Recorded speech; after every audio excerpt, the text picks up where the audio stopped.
once you figure out what's happening inside of you and you feel the sensation and you're like, "Oh, there's a lot of pain here," and you have to actually accept it, that's the power right there. Welcome back to the Big Dharma podcast. Today's guest has gone from lupus to liberation, and I think that her story is super relatable and super inspiring. And I'm really excited to introduce you to her entire world, her transformation, and how she went from sick to in alignment with her truth. So I'm introducing you today to a dear student of mine. This is Janene Guyton, who is a chef with Michelin-experienced and a yoga teacher. I hope you enjoy this conversation as much as I enjoy connecting with Janene on the regular. Welcome to the show, Janene. Thank you so much, Cheryl. It's an honor to be here. I'm super excited to get to tell my story. I don't really get to talk about it that often, so to be able to share it on a space where a lot of people could hear it is really special. So thank you. Yeah, it's my honor. It's my absolute honor. And I think one of my highest intentions for this podcast is to give people hope and to give people a blueprint for what's possible. And, I can tell my story all day long, but that gets old. So I really just love bringing people on that have like embodied, the full experience of going from disconnected, unconscious, victimhood, resistant, avoidant, and all those things to really living from the heart and healing, like truly healing at a spiritual level, but then also at a physical level, which I know has been your journey. So let's get into it. So I think it'd probably be good to just introduce people to like what you do and a little bit about your background, so they get a sense of like who you are and your work. Absolutely, yeah. I currently am teaching vinyasa yoga, hot yoga. And for my day job, I'm still working corporate purchasing. So I do a lot of receiving, invoicing, numbers at work all day. And yoga really is where my heart is. Just haven't had the opportunity to fully dive into that quite yet. I'm working on it. And before that, I was a chef for 10 years. Right out of high school, I knew that I wanted to go and be a chef. And so I started culinary school in Northern California and at the Culinary Institute of America. And then my internship, so halfway through the schooling, they require an internship. And for that, I chose to go to Bouchon in Napa Valley, which at the time was a 1 Michelin star. I worked there for a year and a half after. So I worked there during my externship. I went back to finish school. And then I continued working there after I got out. And then I met a boy and fell in love. And his dream was to go move to New Orleans and work at one of the best restaurants down there in the South called Brennan's. And so I said, okay, I guess we're moving to New Orleans. So we moved there and I worked at a seafood grill for 2.5 years while I was living there. And I really do love cooking. It is something that ever since I was a kid, I attached to because my mother was a stay-at-home mom and she cooked every meal for me and my 5 siblings. And if I wanted to spend time with her, that's where I would go. I would be in the kitchen with her on her back, sitting on the counter, watching her make bread. And I really fell in love with it. So that's a little bit about how I got there. And then after we lived in New Orleans, COVID hit. And when COVID hit, everything changed for me. That's when I started to dive into yoga. I was faced with a lot of anxiety and depression, and I wasn't working, which was the first time since I was 16 that I didn't have a job. And I realized that I had attached so much of my identity to that, to going to work and being a chef and having something to do all the time. So it got to the point where I was struggling with panic attacks and severe depression, and I turned to Yoga with Adriene, actually, on YouTube. I started doing her videos every day in the morning right when I would wake up. It was the first thing I did when I got out of bed. I would roll out my mat and practice for at least 30 minutes. And that changed everything for me. Like, my whole life started to shift as soon as I dedicated that time in the morning to myself. And my lupus, where that falls all in the story here, was when I started working in my first kitchen job at a ski resort when I was a junior in high school. I started to lose circulation in my fingers. They would turn completely white and they would go numb. And I was freaking out. I was like, what is this? And I went to the doctor. They told me that I had Raynaud's syndrome. And they said, oh, it's just this phenomenon that happens and you lose circulation in your fingers. We don't know why. And just wear gloves, keep your hands warm, try and limit your stress. So I did those things, but they didn't really help. I would wear gloves and it would make the circulation in my fingers actually worse because they were constricting my blood vessels even more. And it later down the line, I figured out that it really wasn't just a problem with my circulation. But that was the first symptom that I experienced. And then it got so bad, it started to progress where that was happening really often. And it started to affect all of the joints in my hands. They would get really swollen. Someone at Bouchon used to call me sausage fingers because my fingers were always so swollen. They were like, what's wrong with your hands? And at that time, I was in complete denial of what was happening inside of my body. And I was just like, whatever, dude, you're just a dick. I'm whatever. So, and it got to the point where I couldn't grab things, I couldn't grip things, I couldn't open water bottles, and it became really hard for me to do my job. The thing that pushed me to go to the doctor, and I think it's kind of funny reflecting back on the whole experience because the doctor didn't really diagnose me. My mom went to the doctor because she was also having a lot of health issues, and they found the antibody for lupus in her blood work. And then after they found it in her blood work, she called me and she was like, hey, I think you might want to go get tested for this because I know you've been having a lot of issues, and the more research that I do in it for myself, the more I'm like, maybe this is affecting my daughter. So I did, and it turns out that I had the antibodies, and they were like, oh, it's a really good thing we caught it early. It doesn't look like it's affecting any of your organs yet. And here's this medication. Just take it for the rest of your life. You should be fine. You have to come back every 6 months and get regular blood work.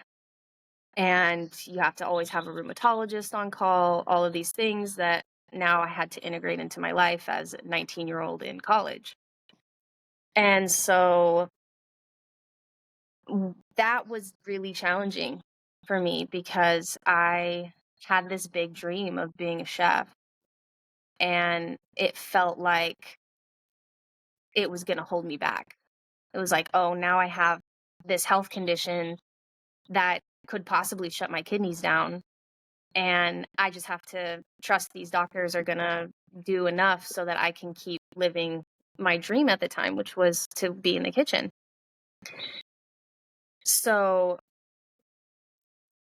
I lived like that. And I was just like, okay, I'm not going to let this affect me. That was what I told myself. I was like, I'm not going to let this affect me. I'm not going to let it define me. I'm just going to do what they say I need to do and trust that it's going to work. And I lived comfortably on the medication for about 3 or 4 years. And when I moved from New Orleans back to Southern California after COVID, because COVID shut down New Orleans completely, the entire vibe of the city changed. Me and my partner, we both didn't have good jobs anymore. And his mother was wanting to open a business here in Southern California. And so she propositioned him, hey, do you want to come move in with me and you can help me open this sandwich shop franchise? So that's what we did. We moved back. We lived with her for a couple 6 months and they started to open a business. And it wasn't until I had done the second move that I really started to feel like I couldn't trust the medical system. And it was going to be so hard for me to live out what I wanted to do with my life. Like, I want to travel the world.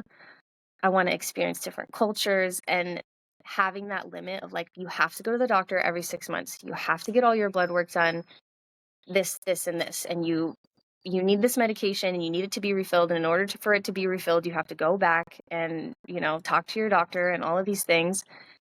And every visit that I had after I got diagnosed felt like I was trying to explain my experience and nothing was hitting.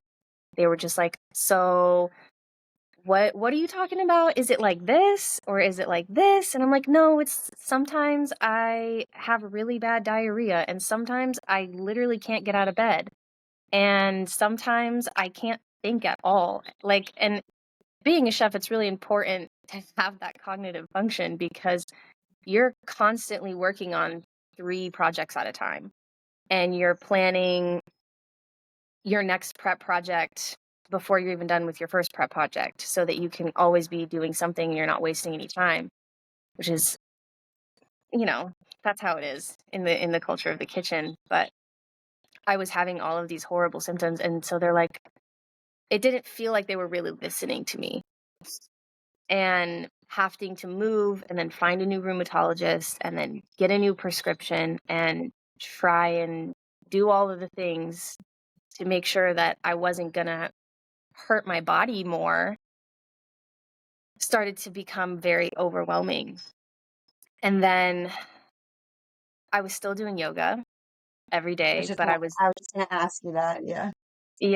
Yeah, I was still doing yoga every day. And when we moved in with his mom, it became very challenging because I didn't have my own space. I was living in someone else's house under someone else's roof and trying to be an adult and have a practice of like showing up and having my own space. And it was very, very hard. So the yoga journey in relation to that timeline of lupus, I was in New Orleans, COVID happened, I started doing yoga. And I was taking my medication regularly, I was working out regularly, and I felt really good. I was like, okay, my inflammation is way down. This is working. And then I moved to Southern California, and I was doing all the same things. I was working out, I was doing my yoga practice, I was taking my medication, nothing was working. And I was like, what's happening right now? And so I was like, I need my own space. That was the first thing that I was like, I can't keep living in someone else's space because this environment and the mother-son relationship that they had was also affecting me. So like, okay, we need to get our own apartment. And then once we got our own apartment, all of the symptoms were still happening and nothing that I was doing was still working. So I was like, I don't know what to do now. And I started to lean heavier on my yoga practice. And I decided, okay, I'm going to join the closest studio to my house so that it's super accessible and easy for me to show up that way. And it turns out that it was the hot yoga studio that I met you at. And yours was the first class that I took at a studio after I started practicing. And I wish that people could understand the weight of your classes because you are the best teacher to this day that I've ever experienced. You just have this way of really connecting to spirit and getting people into that subconscious state where they can experience frequency and vibration and like oneness. And so after the first class, I remember so clearly, I was in it, and there was all of these things that were keeping me from going deeper. And I was like, the first one was my yoga mat. I had this like $20 shitty Remember that. Amazon. I Yeah, actually remember that. Yeah. I had this really crappy Amazon mat, and it was hot yoga, and I was dripping and I was sliding and I couldn't grip the mat, and everything was just like too slippery. And you were giving all of these cues to, like press into the outer edge of your back foot and grip into all 10 fingertips and like lift your hips up higher, like all of these things. And I couldn't do any of that because there was no connection to my mat. Yeah. So after practice, I was like, what do you suggest? Because I was still very new to yoga. And you were like, you need to invest in your practice as if you were a runner and you're buying a pair of shoes. And so you gave me a couple of suggestions, and I left that class and immediately went to Lululemon to buy a mat. And I never missed your class after that, because I just was like, there's something here that I need to tap into, that it was just a knowing for me. Now that I'm deeper into connecting to my intuition, it's really cool to look back and see that that's all there, and it pushes you in ways that you don't know. And then once you connect with it, and you're like, oh my God, that's what that is. Like you're being guided. Yeah. Yeah.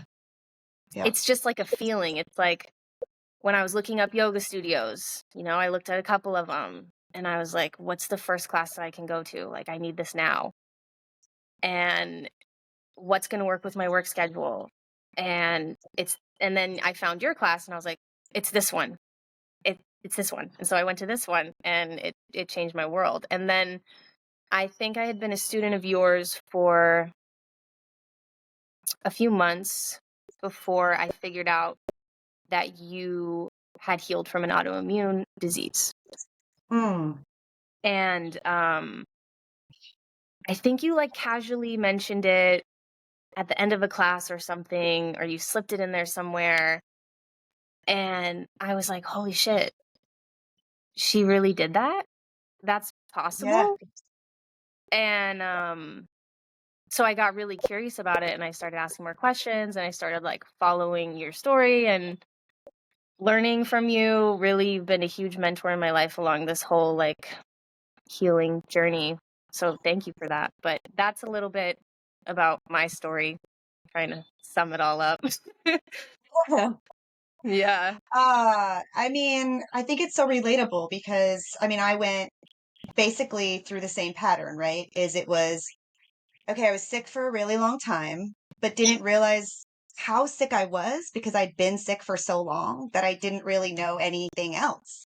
I didn't Yeah. have the context, right? Like you only live in your own body. You don't know when you feel tired. If somebody else says they feel tired, you don't know who's more tired. Like you don't know what tired means to somebody else. You know what I mean? Mhm. So I didn't know how sick I was until, I really got the multiple diagnoses that I had, and it was autoimmune disease was just one of them, but I had interstitial cystitis, which is an inflammatory bladder condition. I had systemic candida. I had adrenal dysfunction. I had skin condition issues. I had an ulcer.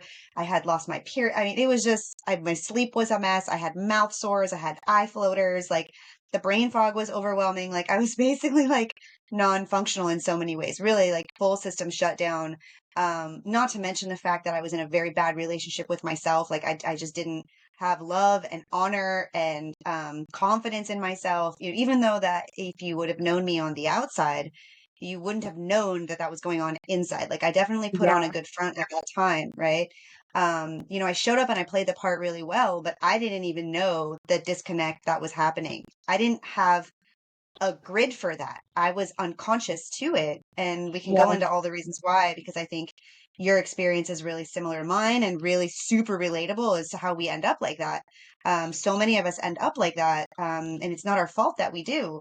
But Yeah. when I was like that, I'm like that. And then I go to the doctor, and it was all triggered by the fact that I had lost my cycle after I went off the birth control pill, didn't get my period, and was like, why am I not getting my period?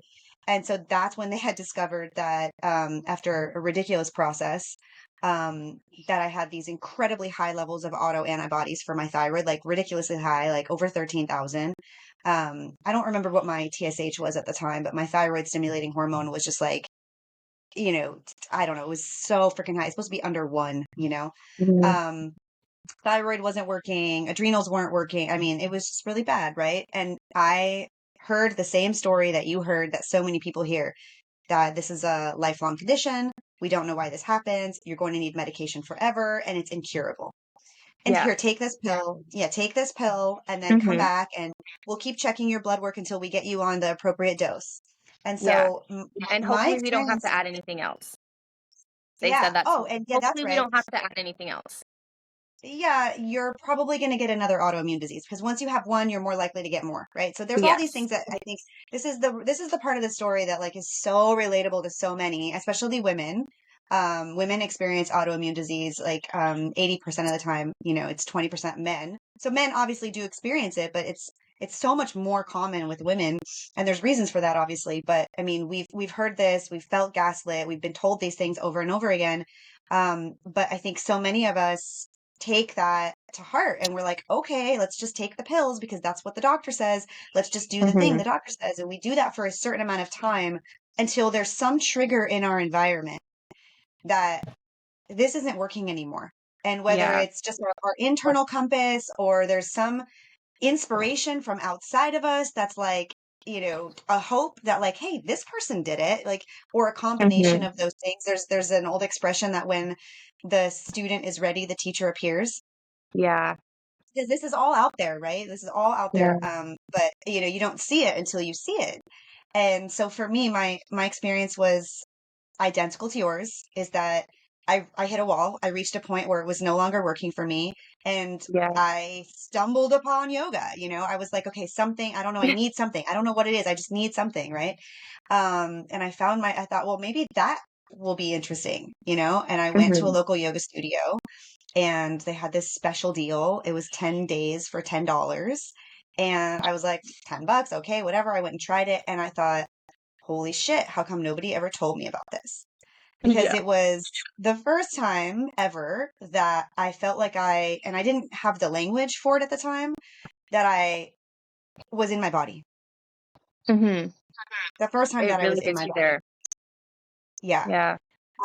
And this autoimmune experience, obviously, we know there's an environmental component, there's a nutrition component, there's a light component. I mean, we know there's all these things, but I think that for so many of us, the reason why it gets as bad as it is, right, where it progresses to the extent that you actually get that diagnosis where you're having these like horrible chronic symptoms, is because you're disconnected from it for so long that you don't listen when the first whispers happen. You don't listen Yeah. when it starts to yell at you. You don't listen when there's like smoke alarms going off because you just don't know to, right? So your experience is so similar to mine in that, once I was able to tap into my body, and I do really believe that this is what has enabled me to teach in the way that I teach, because I've felt it, I felt like, okay, when you are aware and attuned to Hmm. the messages, the sensations, and for me, the really important thing that when I teach yoga teachers, I like want to just like embed into them forever, is that it is the simultaneous cognition of effort and release, right? That's what makes Yes. yoga, right? It's stiram and sukham. It's in the sutras. We've known this for thousands of years. It's this awareness of in the moment, while you feel uncomfortable, when the room is hot, when you're feeling stretched, physically, mentally, emotionally, whatever, you're able to have an awareness of engaging something, whether it's glute muscles, core, whatever, or lots Hmm. of things, right? But also being able to create a sense of ease. Yeah. And that is It's super such an important. important thing, so important. And to be able to practice that over and over and over, and I mean, consistently over time, that changes who you are.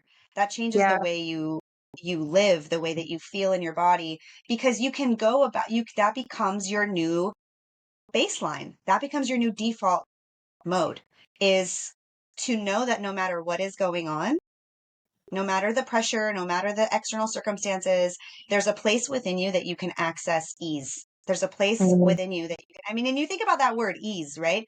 There's Mhm. dis-ease and then there's ease, right? It's like, we know disease is the thing that makes us feel sick, right? But what is Mhm. the thing that makes us feel good? It's ease.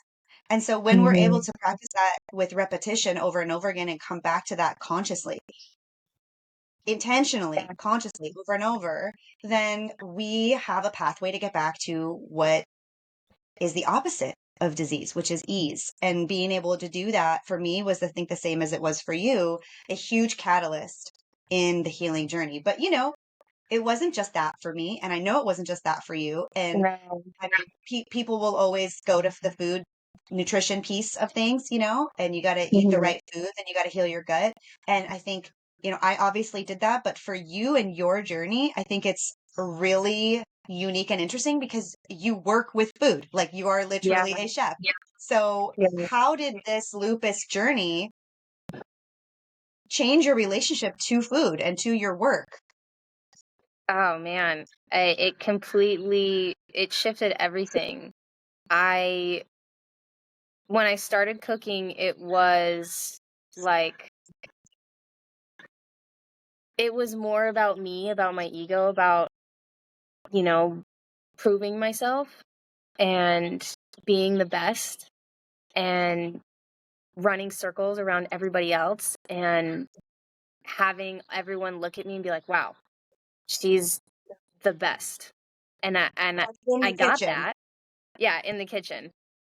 And she's super talented and all these things. And when I started cooking professionally, I had taken a class in high school that was 2 blocks, two of my periods during school. And the first mentor, the first chef that ever like took me under his wing, I went in going for baking. I was like, I want to make cakes and desserts and bake things. And he looked at me and he was like, "You're really talented and you would be an amazing line cook." And I was like, "What? Me? Really?" Mhm. Because I didn't believe in myself really at all at that time. And so for someone to look at me and say, "I believe in you," I was like, "Oh shit, I got to prove that, I'm worthy of his belief in me." So I was like, "Okay, I guess I'm going to go do this thing. I'm going to become a line cook." And a lot of my career was around that, was around, feeding my ego. And obviously I didn't know it at the time. And I was blocked a lot in the beginning with the creativity. I didn't have enough confidence in myself to really allow myself to be creative and to try new things and to explore different flavor combinations, different cooking techniques, because I was just worried that I was going to mess it up, that it wasn't going to be good enough. Mhm. Um, and once I got to the point in my career where I had proven to myself that I was the best and I could do a really good job, I started to feel like, okay, now I'll be a little more creative. And then I started to like dip into that a little bit Well, you could take some more. and take a little bit of risk, yeah. And I just found myself being pushed to the point of burnout a lot. I was getting burnt out and then trying to recover and doing a little bit and then going back and getting burnt out again. And it was just this like vicious cycle.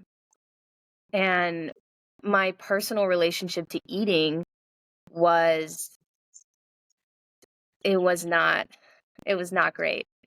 I would stand and just shovel food into my mouth. I had 10 minutes to eat in between tickets, or I wasn't taking my breaks. I was just going and just eating as much as I could, as fast as I could, so that I could go back to work.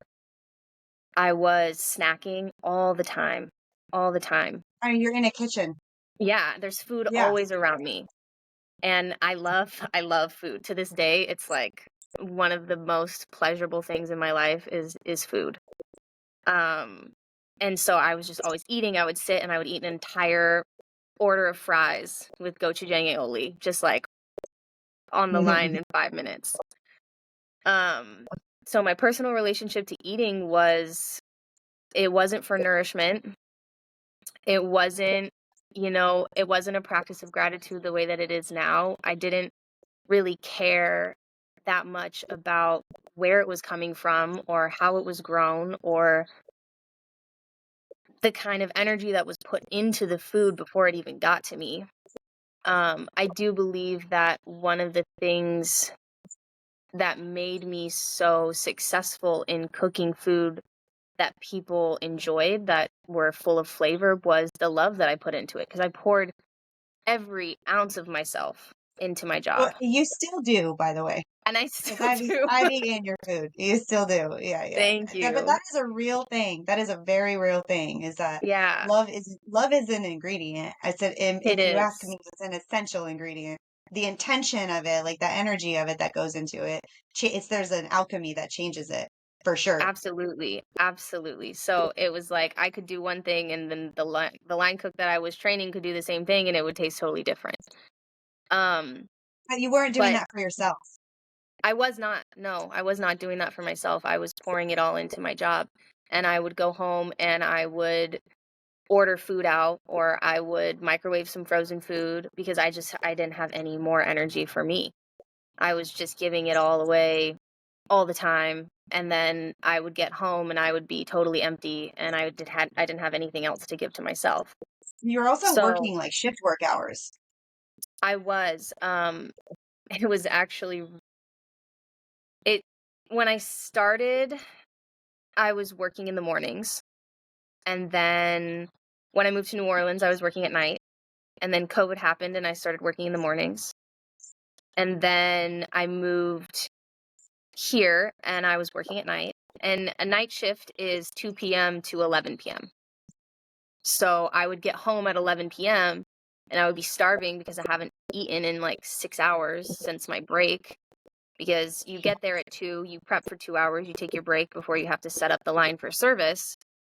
And that break was like 10 minutes and I was just eating whatever could get my hands on. It didn't matter to me what I was eating. I was eating Even scraps though of you're steak. preparing, yeah, but you're Yeah, preparing the most expensive. I mean, you're working in like yeah, these 5, 6 star restaurants at resorts and places that people go to spend a lot of money and get literally waited on and wined and dined at the yeah. highest level.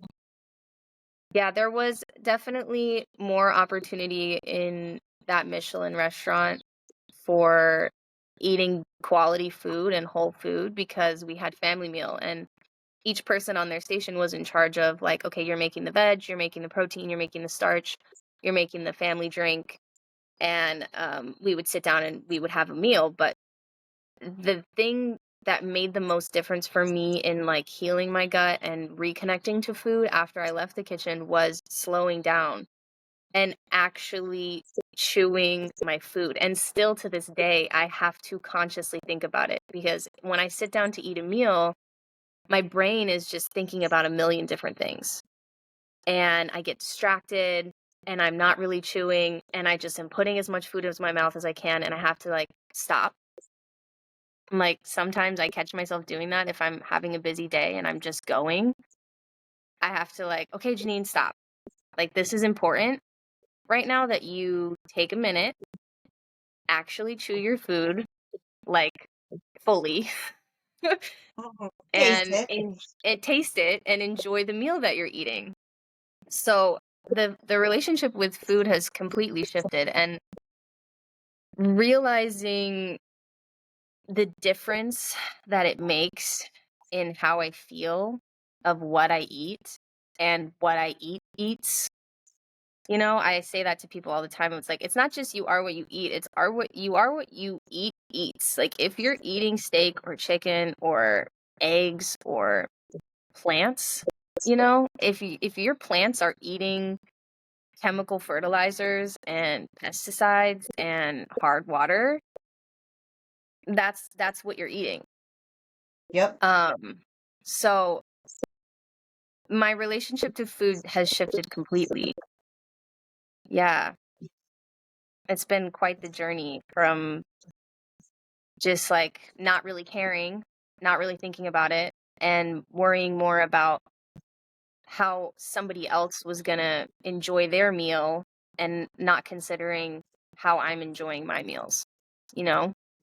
Yeah, and now, that I've gotten to know you and you've also participated in some of the Japa Health courses, like the Reset Challenge you were in, and you've learned also about light and how food is light. And we've been to the farmers market together. I've It witnessed is in my you favorite thing.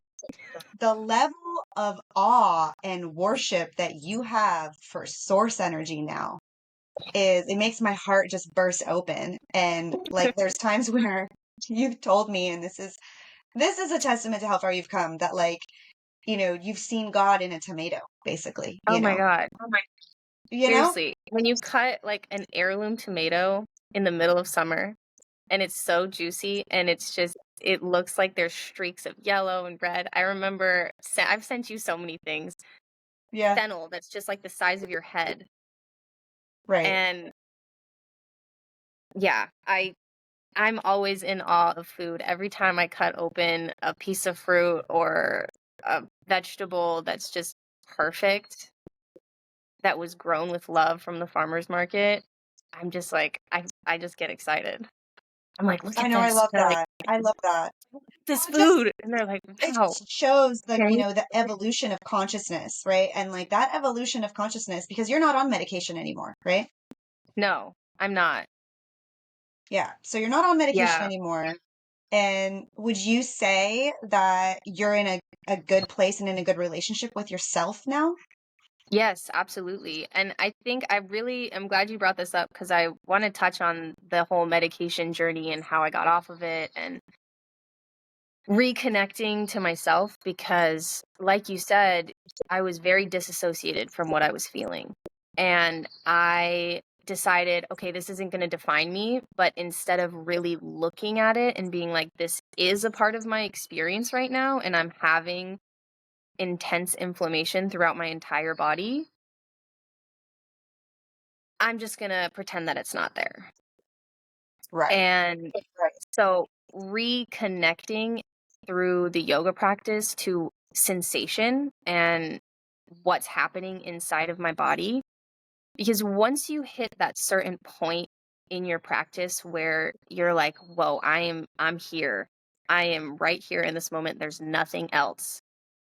And you can feel your heart beating and you can feel the blood pumping through your veins and you can feel all of the sensation through your fascia that's just moving. And you realize like, holy shit, there's a lot of pain here. I'm in pain right now. And there's still times where if there's something that I'm ignoring, because I'm a human being, I'm not perfect, and sometimes I go in and I get in the middle of my practice and I start to really connect, and like boom, my hands are the first thing, and I'm like, oh, there is some swelling here. What's happening? And just relearning the signals that my body's trying to tell me was a huge part of what allowed me to fully get off of my medication because I was Louder, louder. Again, let's say that again. Like, I really feel like this is yeah. one of the most powerful messages that the world needs to hear of all time. Like, please say that again. Yeah, it's once you figure out what's happening inside of you and you feel the sensation and you're like, "Oh, there's a lot of pain here," and you have to actually accept it. That's the power right there. Because when it's a whole it's the thing. It's the thing. And I Yeah. think that the hard part is that there's a gap, like neuro-linguistically, in our ability to use words to explain it. The thing is that you have to feel it. And Yeah. just like a couple of days ago, Tony was talking to somebody about the at the gym about the benefits of yoga, and it was some guy, at the gym that wouldn't think of himself as somebody who would go to a yoga class, right? And he's like, "Oh, I would never Mhm. do that." I meet You people know? all the time. They're like, "Yoga's not for All the me. I'm time. not flexible." That's right. That's right. And for different reasons, and he challenged this individual, and so I think I think he probably sold him on it for other reasons, like how's your balance? How's your core? Whatever. Like how Yeah. stiff are you? As somebody who trains and lifts weights, there's a way I think to inspire them that's a little bit more receptive. But in general, what I want people to understand about yoga is it's this feeling and this experience that there's no supplement for. There's no pill for. Like there's no shortcut to feeling what you're feeling in your body in this very complicated symphony of things that are happening all at once. It's like it's pleasure, it's Yeah. pain, it's stretching, it's sensation, it's muscular contraction, it's the depths of your breath, it's being able to control your vision when you're uncomfortable and like look in one point. It's like what the hell is going on in my mind? Like Mm-hmm. I can actually hear my thoughts for the first time. Like, it's like, oh my God, is that what's been on my mind? I didn't even know where I was. Right. And so it's like something that's very difficult to summarize in a few words, right? It's beautiful, it's complicated, it's simple all at the same time.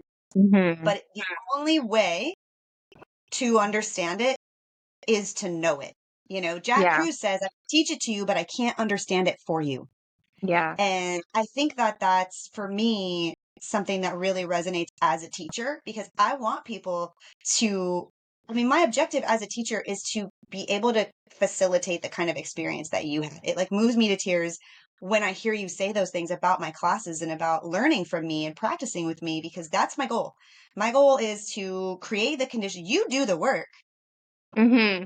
But my goal is to guide you in a way that gives you space, right? That takes you down the try this, try this, try this, try this, feel this. And it can only really be felt, right? Like I can teach it to Yeah. you, but I can't feel it for you, right? Yeah. And so the invitation when dis-ease is part of your life, the invitation is to come back into a remembrance of what does ease feel like? How do you access Mm-hmm. ease internally?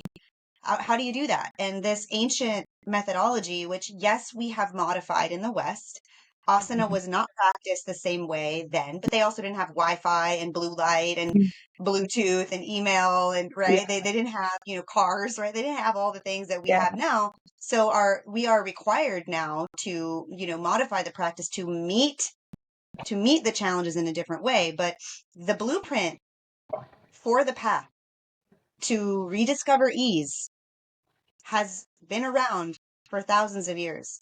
It is a tradition as old on this planet as burying the dead. It is a very old tradition and it works. And when I It hear you talk works. about how that helped you like get off of these pharmaceutical products, uh, Yeah. I want the world to know that it's not just me and my NF1. This is No, something it's that a thing. very, very, very powerful practice. And I want to share it with as many people as possible because it's given me so much freedom in my life and so much like joy.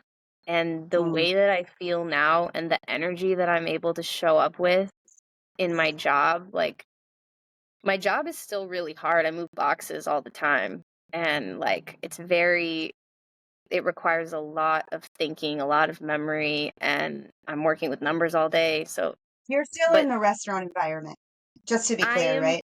I'm working in purchasing, so I deal with like food buying for all of the restaurants and more of like financial accounting side. So I'm more of like the back end operation of a restaurant right now. I moved from working in the kitchen and then I was working in the kitchen at a hotel resort in Laguna and for 2 years and the burnout got so bad and like I was practicing hot yoga, an hour of hot yoga every single day, and then an extra 30 minutes when I got home from my shift because it was the only way that I could wake up and do my job. It was the Mm, only way that like I could show up in my life was if I showed up in my practice. And so I was going really really deep and I remember like I remember one practice very specifically because I was at home and I'd set everything up. I had like my candles and I lit my Palo Santo and I had my music, and I didn't have anywhere to be. And I was like, okay, I'm just practicing for however long. And this was before my teacher training. So I had no structure of like vinyasa class or how I got to warm up and then do sun A and then sun B and then cool down, whatever. I was just purely moving with my body, with my breath. And I got to a point where I was in the flow and I was seeing colors and I was so deep and I wasn't thinking about anything else. And I heard this little tiny voice that was just like, you need to leave your boyfriend. And I dropped to my knees. I was like, no, no, no, no, no, no, no, no, no, no. Because like, I was sure there's flies everywhere. I was sure that he was it for me. And we can go into that a little bit more later. But I remember that I was questioning everything about my life at that time. I started to really be like, okay, I'm showing up to work and I'm leaving work and I feel like completely drained of everything. And it was the moment that I realized that I was just giving and giving and giving and giving to everybody else but myself. And I decided that I was going to take a step back from the kitchen and I was going to go do my yoga teacher training. I was like, this has been an anchor for me and it's been really powerful in my life, and I'm going to go dive a little deeper and take my training. So I quit my cooking job and I took a month off and I went to Bali and I did my teacher training, and it was a completely transformative experience beyond words. When you wake up every single day for 30 days and your only purpose is to practice yoga, in all of its forms. You know, we would start with hatha and then we would go into anatomy and then we would take an Ashtanga class and then we would do meditation, and it was like all of these different modalities. It was so cool. We buried each other in sand and we did meditation in the sand, and we did floating meditation where like people would walk you around in the pool. It was a cool experience. But that, coming back from that, was the hardest thing that I'd ever had to do, because I was so sure in that time. I was like, okay, this is who I am. I know what I want. I know who I am. I'm very clear. And then I was in a different country, away from all of my regular life, all of my experiences that put me in the place of being sick. And then I had all this new knowledge and all this new connection to source, and I got dropped back into the same life that I left. And my partner looked at me and was like, I don't know who you are anymore. Like, you're just a completely different person. But I had never felt more myself at all in my life than I did then. And for the person who I had loved for 5 years to look at me and be like, I don't recognize you anymore. It really, I'm getting emotional because it really showed me how much of a front I was putting on, and like how much I was lying to myself. Really is the truth, is like I was just trying to make everybody else happy, and I was sacrificing my own joy in the process. But you didn't know it. And You I weren't didn't really know it. consciously aware of it, No, right? I It didn't know wasn't it. like an And intentional strategy. It wasn't like, I'm no, gonna do it. I'm gonna do life this way. It's like no, it we don't wasn't at realize we're all. doing, yeah. It was definitely learned. And my mother, God bless her soul, she raised 10 children. She birthed 10 children, no drugs, all natural, raised all of them, gave every single bit of herself to us. And that's what I learned of. That was my example.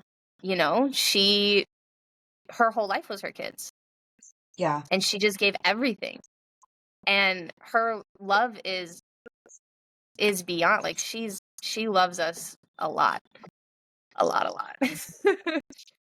And I think that example of love, unconditional, was really important for me, but it also, the way that she just ignored herself and ignored what she needed and never took the time to care about, you know, her soul's journey was to have babies. That was it. Yeah. That was 10 of them. what Yeah. I mean, she I imagine with 10 kids, you don't really have a lot of time to sit and No. reflect. Yeah. You No. don't really have a lot of time for self-care, you know? I mean, No. there's a lot to do with 10 humans to take care of. Yeah. So Yeah. she And did the you best know, she could. she really did. She did an amazing job. And I wasn't vaccinated until I went to college because she wanted the best for her kids. She wanted to give her kids the best possible life. And she was all holistic, fully everything. Like, we got chicken pox. She's like, okay, go get an oatmeal bath, you know? And she always would tell me, like, fat is not bad for you. She was like, fat Hmm. isn't bad for you. Fat doesn't make you fat, you know?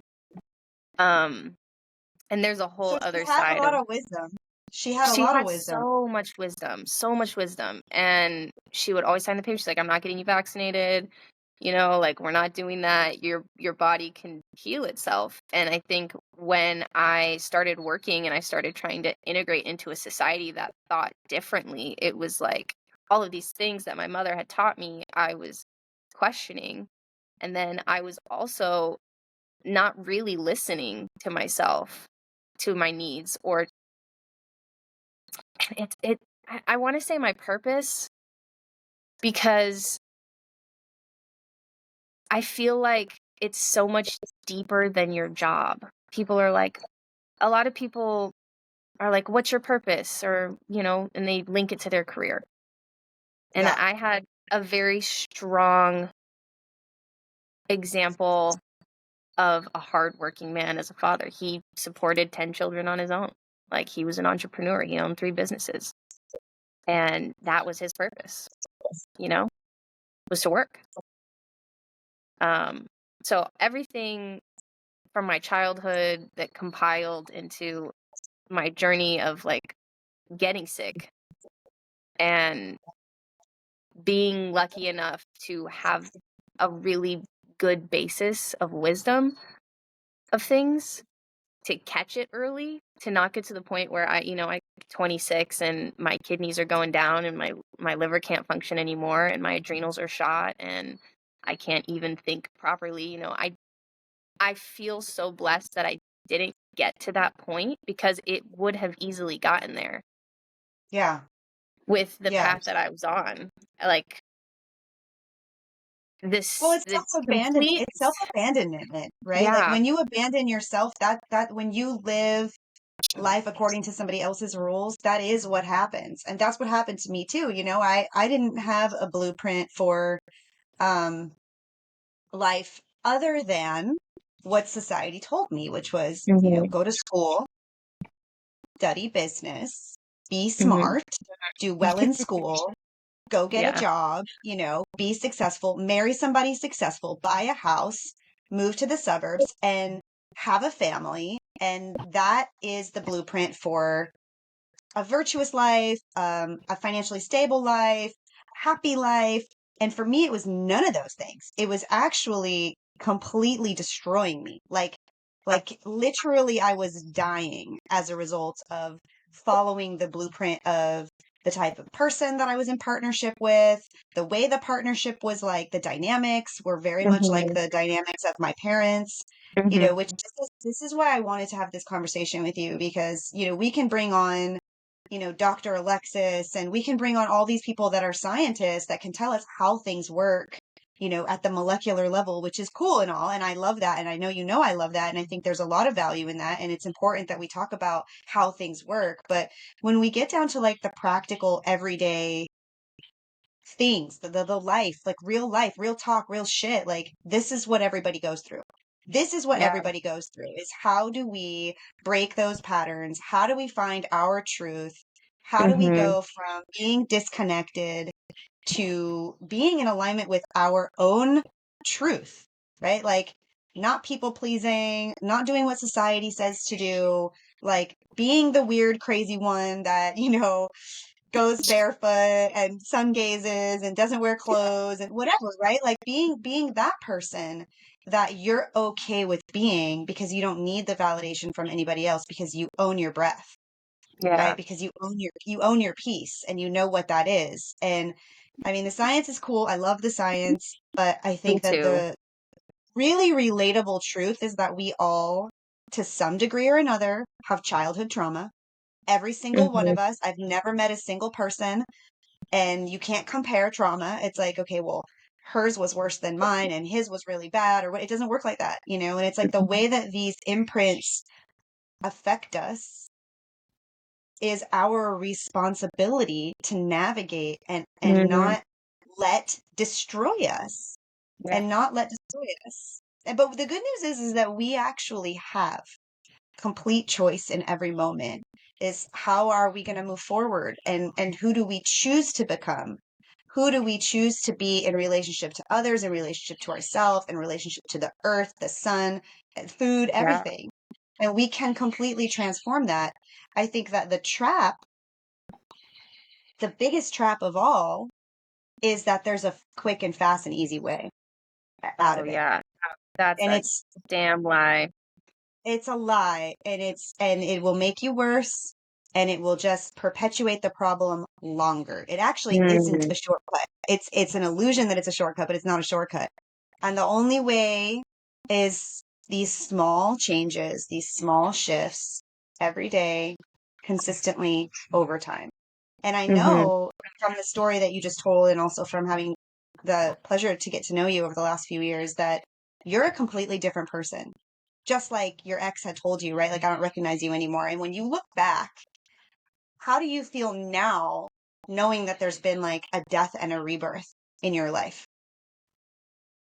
Mm. I feel excited because that I feel like it can happen again. It's like Mm, it's like my yeah. own personal evolution, and it was incredibly challenging. But the other side, and just doing those little things every day and showing up and saying, like, thank you for saying that, because there's really no quick fix. There there's no one thing that you're going to add into your life. I was thinking about this as I was walking on the beach yesterday, actually. There's no one thing that you can add to your life that's going to fix anything. It's not just like, oh, I'm going to start, drinking this drink in the morning, or I'm going to add this one thing, or I'm going to start sun gazing and it's going to fix everything. It's you connecting to that inner teacher and actually listening to it, because it's the only thing that has the answers for you. And outsourcing from your friends or your family or, your doctors, they can give you little bits, little golden nuggets, little golden threads, because everybody's connected and people come into your life for a reason, but only you really know what you need and what's going to benefit you in the long term. And the more you can show up every single day and be like, okay, this is working, I'm going to keep doing this and I'm going to keep listening, because then you're going to get something else and you're like, it just keeps evolving. So the death of my old self took a lot of grieving. It was like I never hated myself. I always felt like I was a really kind person and I loved who I was and I was fun and people loved me, and it was like I loved who I was. And I had to grieve that person, and I had to grieve that relationship, and I had to grieve the dream of being this Michelin chef, because it wasn't supporting my soul. And all of these things that I had to let go of. I used to be a heavy stoner. I used to smoke cigarettes. When I was in New Orleans, I would go out, I would party, I would drink, and I worked long days. I had an addiction to sex. Like, it was a whole thing. that I had to let go of all of those things so that I could make space for this person who just wants to like go dance with her girlfriends and, you know, wake up to watch the sunrise, even though everyone thinks I'm crazy. They're like, why are you awake right now? Because have you seen it? Do you see Yeah, this? You know, how do you magic. not want to? It's Yeah, magic. It's yeah. magic. And it's changed everything. It's changed the way that I date people, you know? If you don't want to go watch the sunset at the beach and that's not like an ideal date for you, I don't know what to tell you, you know? Yeah, like So, we're not gonna vibe. yeah. Yeah. And I know that at some point it's going to happen again. I'm going to Hmm. have to grieve this person that I am right now to make space for the new version of me who, you know, becomes a wife or a mother or a life coach, you know, all of these things that I have, all of these dreams, you have to let go of who you are in order to make space for who you want to be. And the only way to do that is to really embody the present moment so you can listen to that inner teacher to know what you need. Well said. Well said. Thank There's so you. many good quotes about that, about, most people are everywhere else other than right here, right now. And, with tech addiction and food addiction and, all of the distractions that are available to us in this modern time, it is more challenging than ever for people to find presence, to come to this Yeah. moment right here, right now. But yet, it is the simplest, most powerful and important thing. And um, there, there is a complete lack of consideration for this when you look at Western medicine, um, or what's called healthcare, and the $4 trillion a year that we spend in this country on that system completely excludes it from the conversation. Yet here we are having a conversation about how that very thing is what enabled you to find health, you know? Yeah. Um, but you eat differently now. Your Yes. relationship to what you eat, where and how you source it, Yes. um, your relationship to the process of eating food and looking at food as nourishment, how you move your body, how you breathe, um, the awareness of what you're feeling in your body in the moment. But there's some other things that you do that I think are really powerful. You get in the ocean every day. I get in the ocean as much as I can. Yeah. Last night I was walking on the beach and I was wearing my bathing suit because I'd planned to get in. And I just started walking and I was like, I don't know if I'm going to get in today. Like, I had just gone to an infrared sauna and I was feeling pretty good. And I was like enjoying a conversation with my sister on the beach. And I walked past this group of girls who were probably like between the ages of 10 to 14. Some of them were a little Hmm. bit younger, but they were playing in the waves and they were just like screaming every time one would come and they were in just pure joy of playing in the ocean. And I literally mid sentence I was like, Mariah, I gotta go. I'm gonna go put my phone down and go play in the ocean with these kids because it sometimes as an adult you forget that childlike wonder of the world of just like enjoying and playing and being in nature.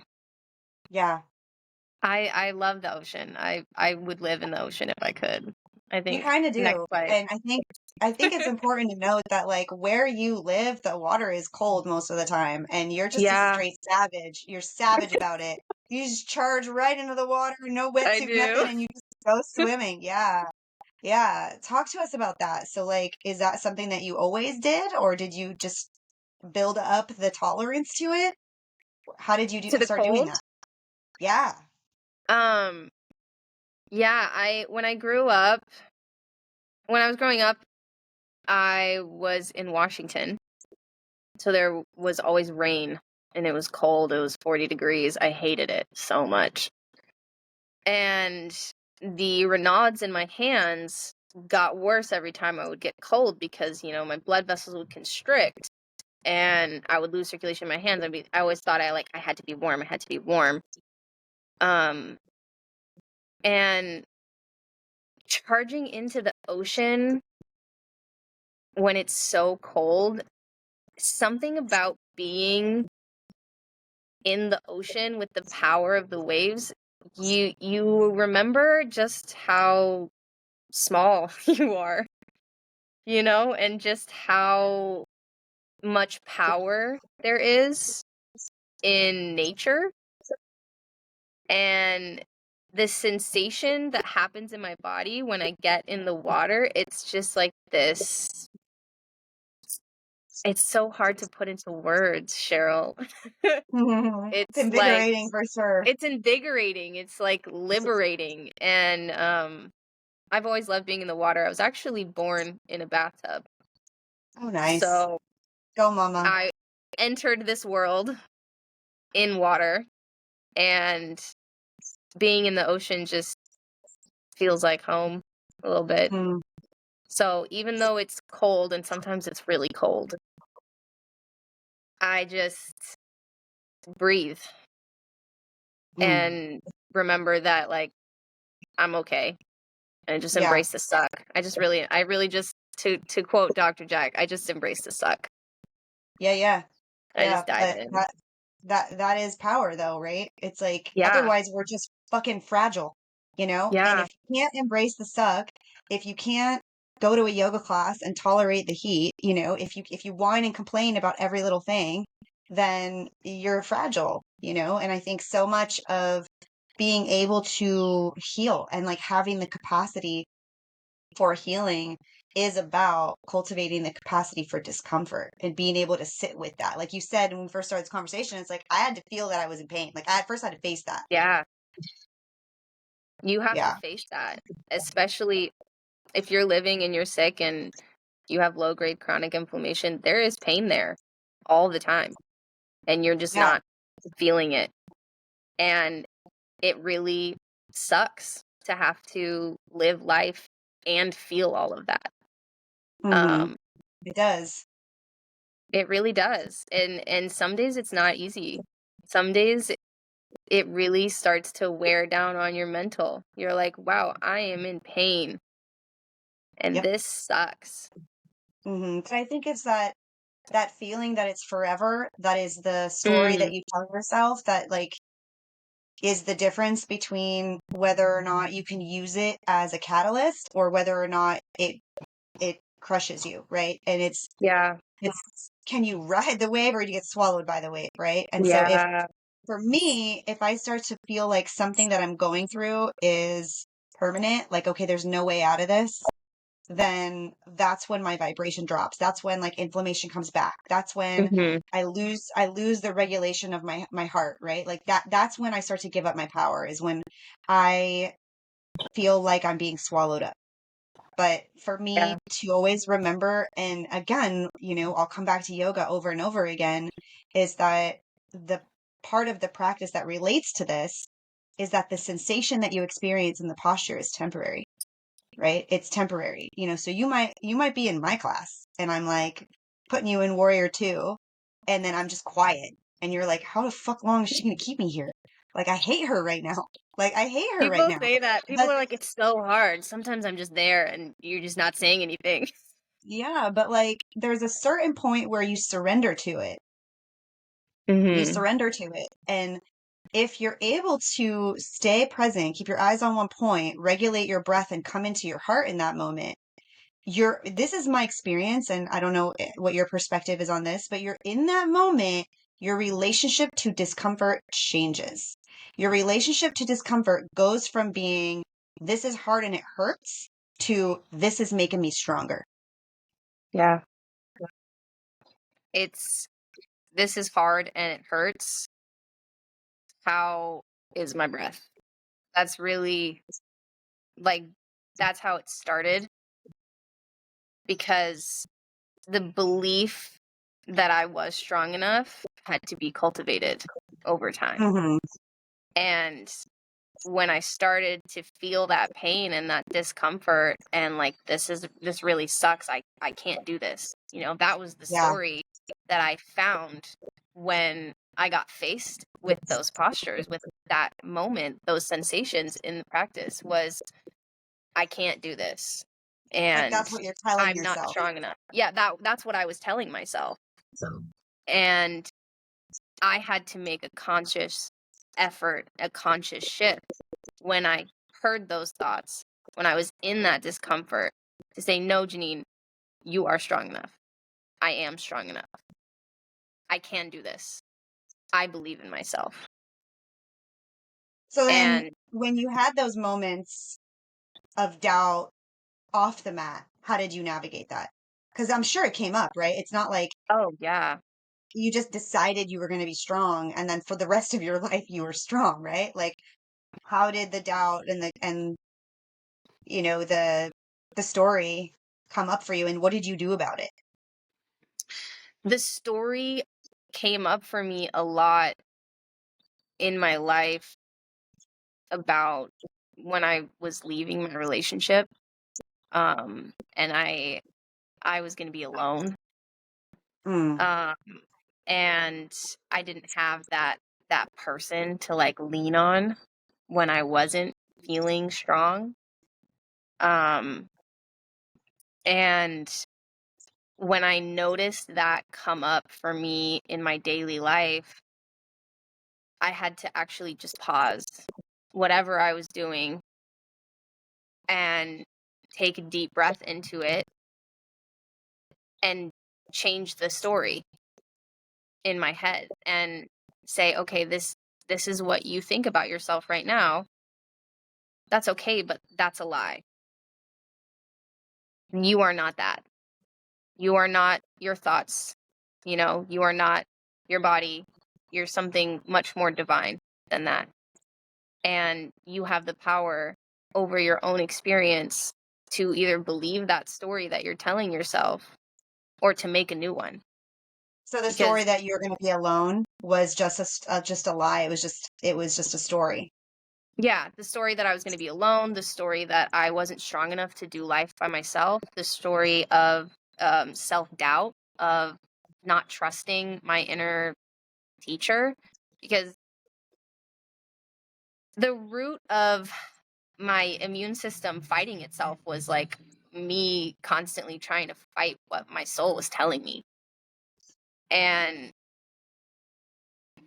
the more that I realized that and I cultivated that deep listening, then I had to cultivate trust for like, this doesn't make sense at all to me right now.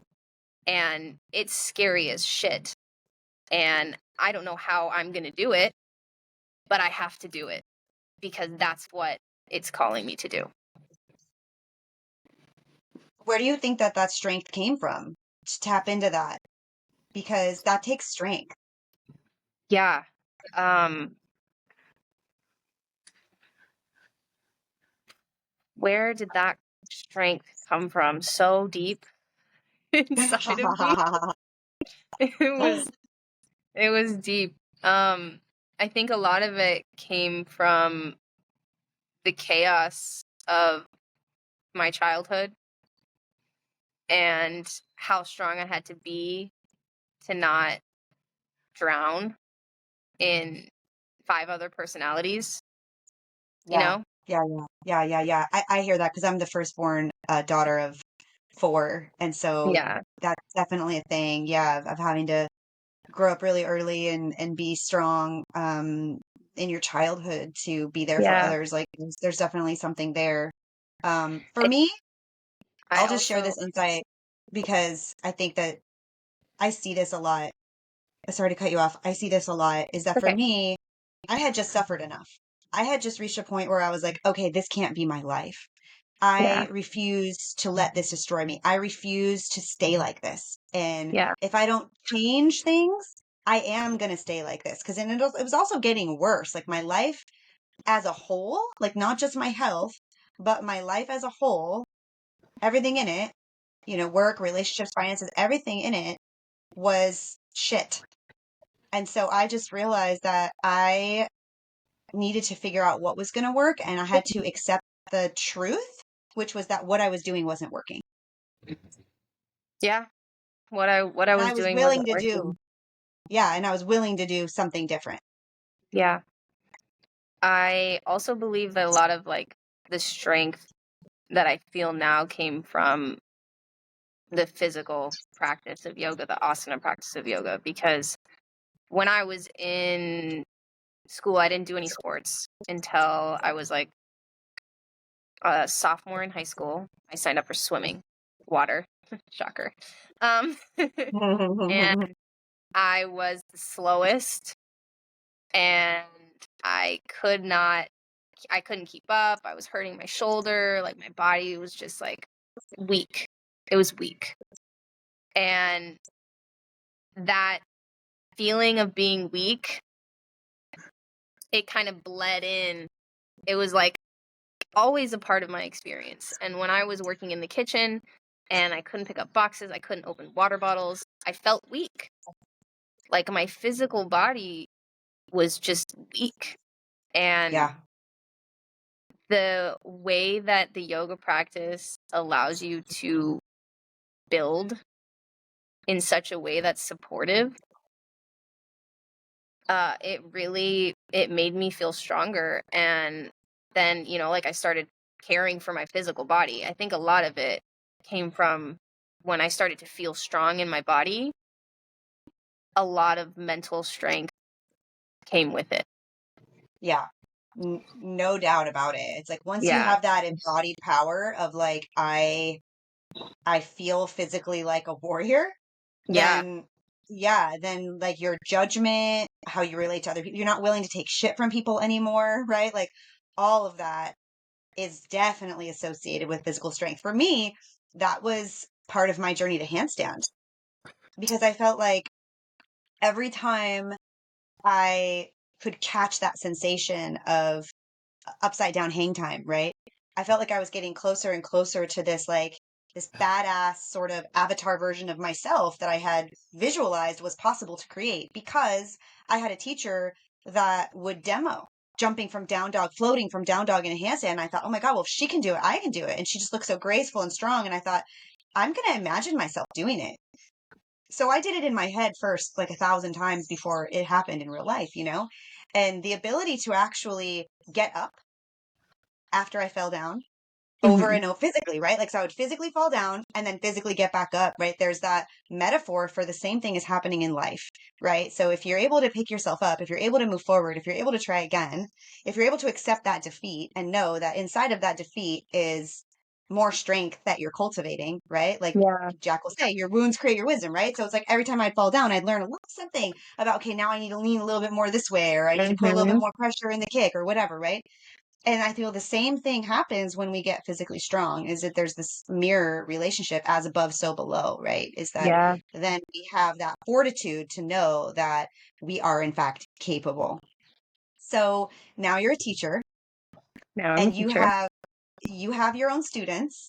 I Yeah. do. Yes. And you did your first teacher training in Bali and then you did another one with me, right? Correct. Yes. What advice for people do you have now as a teacher that may be stuck in that loop of I'm never going to get out of this? Lean into the fear, because what's that's why you're stuck in that, is like you're afraid of what's on the other side because you don't know anything more than like this is where you're at. And the thing really that I really really like to teach people, that I feel is the most powerful, is their connection to their breath and their connection to their heart. Because I mean, I'll say it over and over and over again, nobody else is going to teach you but you really what you need to know. And if you're stuck in that loop of, you know, I'm not happy here, or you're telling yourself all of those stories, and deep down underneath all of that, there's a fear of, well, what am I without this, or what's going to happen if I don't have this, because you've had it for so long, you've had it since you were a kid, and you have to lean into that fear and continue to show up with your breath and your heart. Yeah. I mean, fear, I think, is like why the news is always full of scary stories and scary images. It's because it's the thing that will paralyze people into being irrational the most. Mm-hmm. It's really irrational. It's irrational, Um, and if you're unhappy and you're stuck in this loop, it's a rational fear of change, of something new. And when I say like lean into it, you have to accept that, okay, yeah, I'm afraid of this, and you have to choose something different. I think, like, what if I'm alone forever? But that's just one story. It's like, what if yeah, letting go of this opens the door to something else that I didn't yeah, even know was possible for me? yeah. I have this brought up a thought of my ex used to tell me every time I would get in my head and I would start spiraling and I would just be like ranting and I'd be worrying and stressing and freaking out and full of fear. And I would be like, but what if this happens? What if this happens? He would just look at me and Yeah. go, well, what if it doesn't? What if it doesn't? Yeah. Right. And then you're just like, oh, wait, I can create the story, you Yeah. know? Yeah. So, It goes back to that self-trust thing for me because I got to the point where I had to accept, because I had a lot of really deep-seated fears around scarcity also. Like scarcity of self-worth, scarcity of resources, scarcity of love. Like, will anybody love me now? Like, because I had gone through a lot of trauma and a bad divorce and like bad plastic surgery. And I felt like I was in this place where like I was unlovable. And so I feel like if we can reframe the story and say like, all right, what if that happens? What if I am alone forever? yeah, What if? What if? Okay. And get to the point where we fully accept that if that happens, I know that I'm going to be okay. I trust myself to be able to handle whatever that looks like. yeah. And that to me is, I mean, it's ridiculous to say this, but that's handstand. That's handstand, No, it because I have is. to learn how to trust myself. I'm going to fall down and if there's nobody to catch me. Mm-hmm. It's a lot of hesitation that I see in class when, we're doing upside down or even headstand. There's a lot of like, oh, I don't, what if I fall? What if I fall? And I've experienced that in my own practice, and I got like so much hang time the other day. I mean, I was using the wall, but the handstand practice is a whole other level of self-discovery, you know? Like you gotta trust that your hands are gonna be your feet and that you're Yeah. still gonna be able to breathe when you're upside down. Yeah. And I've experienced this sensation of almost pulsing in my ears because all of the energy from my feet is going straight into my head and my ears just go, and It's a you're like, little oh my Kundalini god, flush for what you. is happening? Yeah, so it's a little Kundalini action. Yeah, I mean, blood pressure Yeah, changes. Yeah. yeah. And it's all okay, you know Yeah, it's it's okay. And you're gonna be obviously, okay. yeah, obviously we're not talking about being reckless and irresponsible and like flinging yourself around in a dangerous way. Yeah, But, doing it obviously with intelligence and caution, you're still gonna fall down. yeah, You're still going to fall down. And I think accepting that in life, and having a space and a practice and mentors and leaders and teachers to show you that, like, hey, look, I did it. I fell down a lot and I got stronger, is also really important. And I think that the more that we can collectively share these stories of transformation, yeah, the more it will appear possible for other people that either are hearing this for the first time or maybe it just hasn't clicked for yet. Because I know in my journey, there's times where I've heard things over and over again, and then suddenly it clicks, right? Suddenly it's like, okay, I hmm, know I've heard that before, but this time it really landed on me. So I'm hoping that this conversation will, really land on somebody. Even one person that has been feeling stuck or limited in some way, but we're not done yet because you have content on Japa Health. You have cooking lessons. They're really, really awesome cooking lessons, and we're going to do a lot Thank you. more. Yeah, I'm so stoked to have you on board. Then what does Dharma mean to you and like living your Dharma? Dharma to me is really connecting to your own energy field and showing up in your life with authentic love and compassion, because everything is connected, and all of the things, all of the people on earth have a frequency, and the more that you can connect with your own, the more you're capable of connecting and feeling everything around you. And it's not only going to serve your own growth, but also the collective evolution of humanity. So for me, that's my dharma. And how do you know when you're or when somebody is out of alignment with their energy field or their Dharma? It shows in their body language. To be honest with you, it's a lot of contraction and a lot of doubt in their face, in their eyes, in their heart, when I look at them.